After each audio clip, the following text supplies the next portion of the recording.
Pendengar RRI dimanapun Anda berada, terima kasih untuk Anda yang masih terus setia bersama kami di FM 100,5 MHz, AM 783 kHz, dan juga di audio streaming kami di www.rri.co.id. Pendengar, kita masuk ke topik wawancara kedua kita terkait dengan Kementerian Komunikasi dan Informatika luncurkan buku elektronik Pemilu Damaipedia. Dan terkait dengan hal ini, pendengar, di ujung telepon kami sudah bersama Bapak Usman Kansong, Direktur Jenderal Informasi dan Komunikasi Publik Kemenkominfo Republik Indonesia. Selamat pagi Pak Usman. Selamat pagi. Ya, salam sehat Bapak, selamat bergabung kembali bersama Pro 1 RRI ND. Ya, selamat pagi dan salam sehat buat pendengar RRI ND. Baik, minta waktunya Bapak ya. Ini posisinya di mana nih saat ini Bapak? Di perjalanan ini, di mobil. Oke, baik, minta waktunya Pak Usman ya.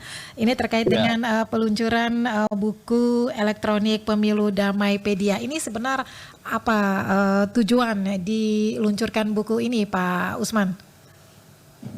Ya, jadi tujuannya adalah memberi panduan kepada masyarakat, para pemilih dalam menghadapi atau nanti melaksanakan hak pilihnya di pemilu 2024. Dan jadi Pemilu Damaipedia ini berisi berbagai informasi terkait dengan pemilu. Dari mulai sejarahnya, azas-azas pemilu, kemudian daftar calon anggota legislatif, profil calon presiden, ya kemudian juga ya kita bisa mengecek ya apakah kita masuk dalam DPT, ya kita bisa ngecek itu, bahkan kita bisa cek hoax juga, ya apakah satu informasi itu masuk hoax atau tidak, bahkan bisa melaporkan kalau memang menemukan hoax. Jadi ini ya namanya pedia ya, pedia itu serba ada begitu. Serba ada, jadi segala sesuatu yang terkait dengan pemilu ini ada di dalam Pemilu Damaipedia. Nah tujuannya seperti namanya, kita ingin dengan informasi yang akurat dari Pemilu Damaipedia ini, maka kita bisa mewujudkan pemilu yang damai. Kira-kira seperti itu tujuannya. Baik, ini jadi semua fitur ada dalam buku tersebut ya, untuk menghindari dari hoax begitu ya Pak Usman ya? Iya, ya ini jadi rujukan yang baik lah ya, yang akurat ya. Jadi kalau mau menyikapi ya pemilu, mau memilih nanti di 14 Februari ya, kita bisa membekali diri kita ya dengan informasi dari Pemilupedia ini begitu. Oke, dari fitur-fitur yang ada, apakah terus diupdate begitu ya, sesuai dengan perkembangan apa perubahan begitu ya Pak Usman ya? Atau? Iya betul, jadi iya betul sekali. Jadi ini kita menyebutnya living book ya, atau living document. Jadi kita terus update bila ada perkembangan-perkembangan baru ya, misalnya ada aturan-aturan KPU yang baru, ya ini kita akan update ya, atau ada hal-hal baru ya terkait dengan pemilu ataupun perkembangannya. Ini kan masih terus berkembang ya sampai 14 Februari ya, bahkan kita juga belum tahu apakah pemilu ini satu putaran atau dua putaran. Ya nanti kalau dua putaran kita tentu akan update lagi karena putaran keduanya akan berlangsung Juni begitu kan.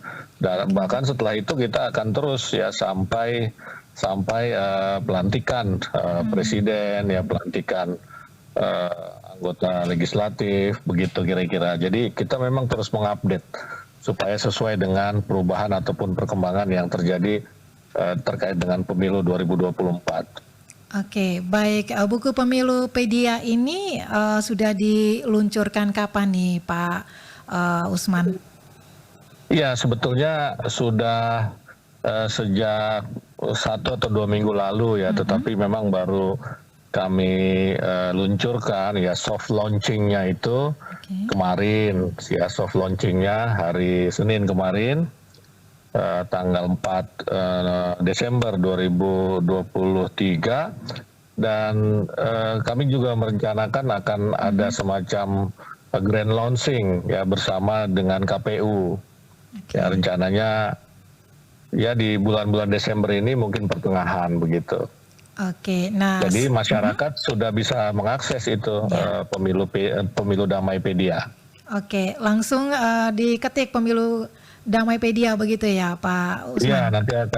nanti akan keluar dia Linknya. dalam format .id ya. Itu lebih simpel formatnya daripada yang umum biasa ini, karena ini tadi ini living document, jadi kita harus terus update. Bahkan nanti kita siapkan juga ini dalam proses yang berbahasa Inggris. Jadi ada dua bahasa pemilu Damaipedia ini. Oke, jadi dua bahasa ya yang digunakan untuk Iya. buku ini. Nah, tentunya punya keunggulan tersendiri sebagai apabila masyarakat ingin mengetahui apakah sudah terdaftar atau belum, bisa dicek DPT-nya, begitu ya Pak? Iya, bisa masukkan NIK atau nomor paspor. Nanti kita akan bisa mengetahui apakah kita sudah masuk DPT, kemudian di mana kita terdaftar, kemudian TPS-nya di mana, itu bisa kita cek. Oke, nah misalnya belum terdaftar ini juga sudah dicantum dalam fitur tersebut. Ini apa mau diarahkan kemana, kemudian dijawab langsung atau seperti apa fungsinya? Iya, jadi kita berikan pedoman juga. Oke. Kita berikan pedoman, ya kalau belum terdaftar seperti apa begitu.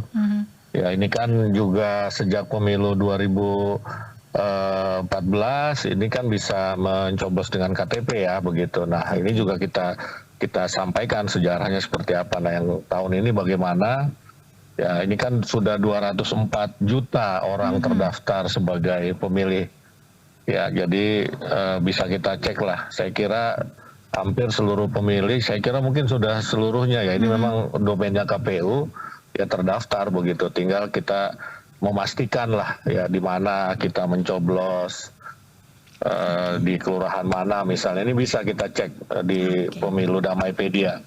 Oke, baik. Ini keunggulan yang luar biasa selain mencegah hoax, kemudian bisa kita melihat ya data kita. Ini keunggulan lainnya apa nih Pak Usman?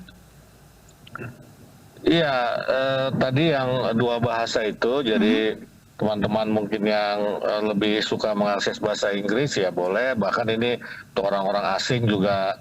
Ya nanti pemilu kita ini kan akan menjadi perhatian juga media-media asing ya, jadi bisa dicek di situ ya. Kemudian kita bisa juga tadi yang saya sampaikan mengecek apakah satu informasi itu hoax ya dengan mengetik passwordnya atau kata kuncinya begitu. Ini juga saya kira keunggulannya.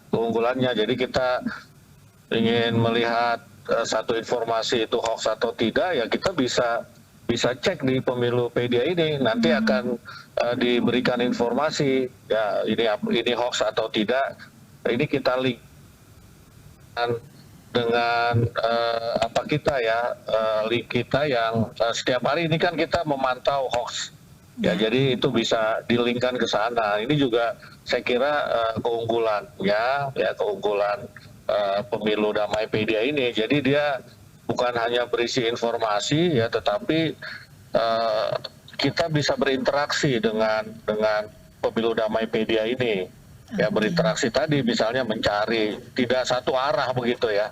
Ya bahkan seperti saya sampaikan tadi, bisa melaporkan kalau ada hoax begitu. Ya, jadi ini sifatnya interaktif ya. Interaktif ini juga kelebihan. Nah, jadi tidak seperti buku biasa barangkali yang satu arah ya, kita hanya membaca kemudian kita tidak bisa memberikan respons ya, kita tidak bisa memberikan reaksi. Nah, ini kita bisa memberikan reaksi melalui pemilu Damaipedia ini. Baik, Pak Usman, berdasarkan catatan ataupun survei dari Kominfo sendiri ini berapa banyak nih berita hoax yang sudah terdeteksi?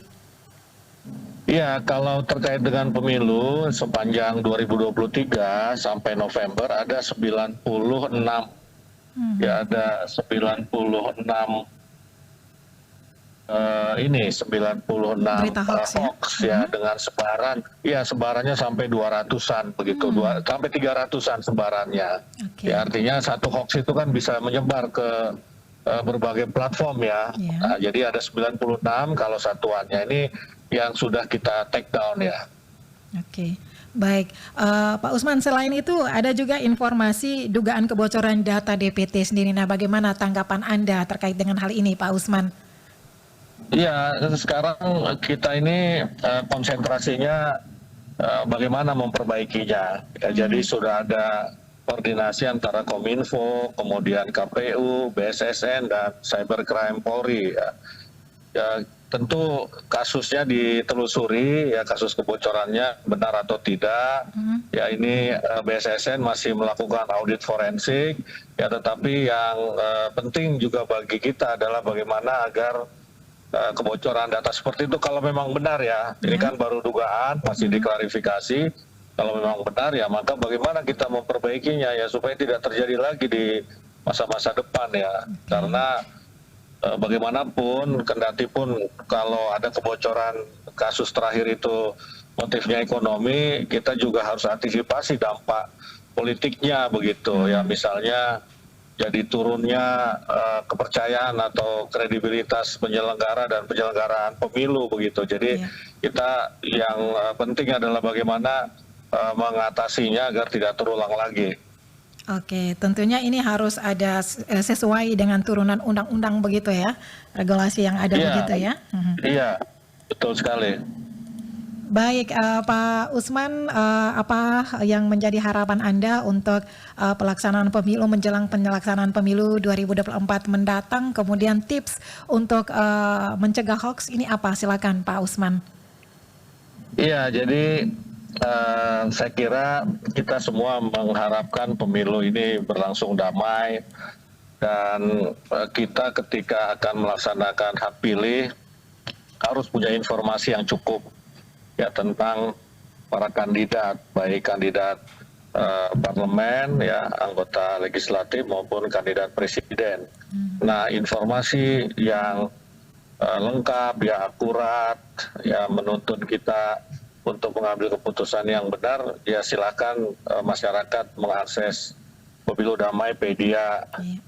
Ya, jadi mudah-mudahan ya dengan informasi yang cukup keputusan yang kita ambil jadi benar begitu. Di situ juga kita dipandu untuk anti hoax ya, kita mendeteksi hoax ya. Kalau mendeteksi hoax itu sudah banyak tipsnya ya, misalnya kalau satu informasi itu terlalu bagus untuk benar ya, itu kita harus curigai, atau kalau terlalu buruk untuk benar begitu ya, kita harus curigai, lalu kemudian kita cek ke media kredibel ya, media mainstream. Kita cek saja, kalau media mainstream itu memberitakan ya berarti itu bukan hoax ya. Tapi kalau media tidak memberitakan ya, kita patut duga itu hoax begitu. Biasanya hoax ini kan beredar di media sosial ya kan. Nah, karena itu kita harus cek ke media mainstream, atau bisa juga sekarang ini kita cek di Pemilu Damai Pedia. Masukkan saja kata kuncinya, nanti kita dapatkan informasi itu hoax atau bukan begitu. Oke, jadi kira-kira seperti itu. Jadi buku elektronik Pemilu Damai Pedia ini sangat membantu juga ya. Iya, kita memang berharap seperti itu. Baik, terima kasih Pak Usman untuk waktunya pagi hari ini bersama Pro 1 RRI Endes. Selamat kembali melanjutkan perjalanan Anda, Pak. Sukses untuk hari ini. Terima kasih, selamat pagi. Selamat pagi Pak Usman.